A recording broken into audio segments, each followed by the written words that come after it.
திருநாவுக்கரசருடைய தொடர்ச்சியை பார்க்கலாம்.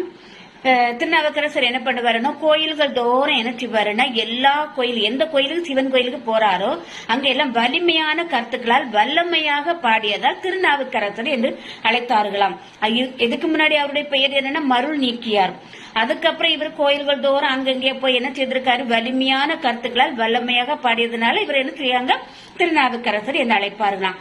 அது மட்டும் கிடையாது, வாக்குக்கு ஈசர் வாக்கி ஈசர் என்று அழைத்தார்களாம். அதுக்கப்புறம் என்னன்னா, இவருடைய பாட்டு இவர் பாடுவார் இல்லையா, அதுல தாண்டகம் என்னும் பாவகையை வைத்து பாடுவாராம். அதனால இவருக்கு என்ன பேரிட்டார்கள், தாண்டக வேந்தர் என்று அழைத்தார்களாம். யார, திருநாவுக்கரசர. அதுக்கப்புறம் என்னன்னா, இந்த சம்பந்தர் ஞான சம்பந்தர் இருக்காருல்ல, இவரும் திருஞான சம்பந்தரும் ரொம்ப நண்பர்கள். எப்படின்னா, அதுக்கு திருஞான சம்பந்தருக்கு முன்னாடி அப்பா, திருஞான சம்பந்தரோட அப்பாவும் திருநாவுக்கரசரும் நல்ல நண்பர்கள். எங்க கோயிலுக்கு போனாலும் சேர்ந்து ஒன்னாதான் போவாங்க. அதுக்கப்புறம் அப்பா வராத உடனே சம்பந்தரோட இவர் என்ன செய்வார், திருநாவுக்கரசர் எல்லா கோயில்களுக்கும் போவாரு. அப்ப அப்படி போகும்போது இவர்கள் மேல ஒரு பெரிய மரியாதை, யாருக்கு மேல, சம்பந்தர்கள் மேல. அப்ப இவர் என்னன்னா, அப்படிங்கிற ஒரு வார்த்தையை சேர்த்து அப்பர் என்று அழைப்பாராம். யாரு, இந்த திருநாவுக்கரசர். இப்ப சைவ சமய குறவர் 4 பேர் உண்டு. யாரெல்லாம் தெரியுமா, திருநாவுக்கரசர், திருஞான சம்பந்தர், மாணிக்க வாசகர், சுந்தரர். இவங்க 4 பேர் உண்டு.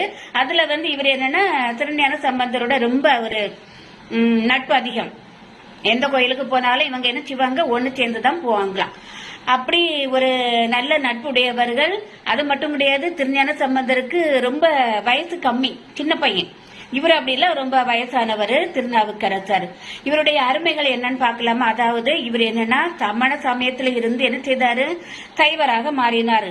அதோ இவரோட வேலை என்னன்னா, இவருடைய மன்னர் இருக்காரு தெரியுமா, மகேந்திரவர்ம பல்லவன். இவர் என்னன்னா, இவரை நல்லா கொடுமைப்படுத்துவாரு.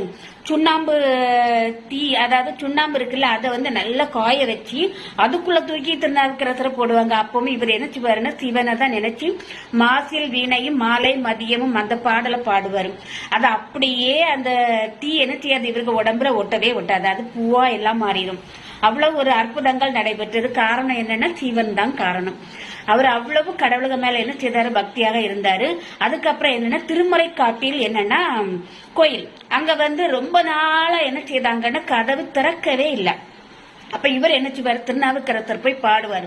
பாடின உடனே அந்த கோயில் கதை என்ன செய்தது, திறந்தது. அப்படி ஒரு அற்புதங்கள் நடைபெற்றது.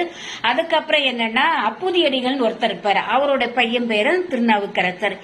அந்த அப்புதியடிகள் அவருடைய ஊரை திருநாவுக்கரசர் வச்சிருக்காரு, தண்ணீர் பந்தல திருநாவுக்கரசர், அவருடைய பையனு திருநாவுக்கரசர். அவ்வளவு திருநாவுக்கரசர் மேல பக்தி அந்த அப்புதியடிகள். அப்ப அந்த அப்புதியடிகள் எப்படின்னா, இந்த திருநாவுக்கரசர் நம்ம வீட்டுக்கு வரப்போறாரு அப்படின்னு சொல்லிட்டு பையன் என்ன பண்ணுவாருன்னா, இலை பறிச்சுட்டு வாடா அப்படின்னுட்டு என்ன செய்வாரு, சொல்லுவாரு. பையன் வாழை இலை, அதுவும் பெரிய தலைவாழை பறிச்சுட்டு வாடா அப்படின்னுட்டு என்ன செய்வாரு, இந்த அப்பா சொல்வார். உடனே பையனை மறுப்பு தெரிவிக்காம வாழை இலை வெட்ட போவான். அந்த நேரம் பார்த்துதான் என்ன செய்யணும், பாம்பு தீண்டிடும், இந்த கையில என்ன செய்யும், கொத்திரும். சரிங்களா.